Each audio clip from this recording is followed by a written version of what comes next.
Hey everybody, Scott Murphy, City Engineer for the City of Montrose. I'm here with an update on Main Street construction. This is something we'd like to do kind of on a routine basis with all the construction going on with Main Street this summer. In the coming weeks, we've just awarded last night the contract for the East Main water replacement and storm sewer replacement. So this is the major utility work between Townsend and San Juan that'll be taking place ahead of the upcoming overlay this summer. For that project, they'll be spending the next couple weeks working on potholing. That's where they expose all the existing known utility crossings and services, determine where they are so they can figure out where to put in the new water line, which will be a directionally drilled installation so that we don't have to open cut as much of the street. So over the next couple weeks you can expect isolated block closures, mostly on the north side initially, starting at Townsend and working their way east. So the way the contractor's doing the work, as soon as they finish potholing an area, they'll get the information recorded, get it backfilled, and then open up that block and just kind of keep marching towards the east. Eventually they'll have to do some on the south side as well, but that's likely a couple weeks out.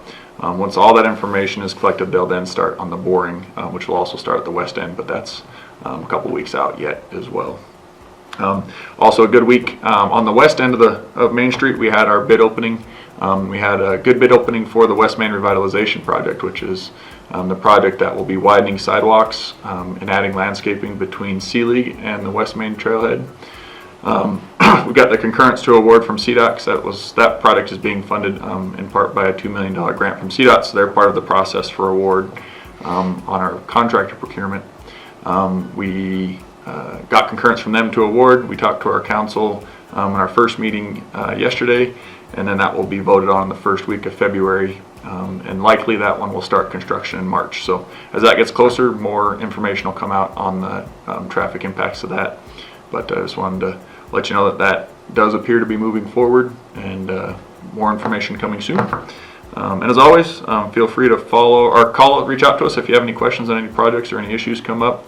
You can find our contact information if you just Google City of Montrose City Engineer, or if you want to follow our capital projects webpage at Moving Montrose Forward. It's Moving Montrose Forward, www.movemo.co. Appreciate your time.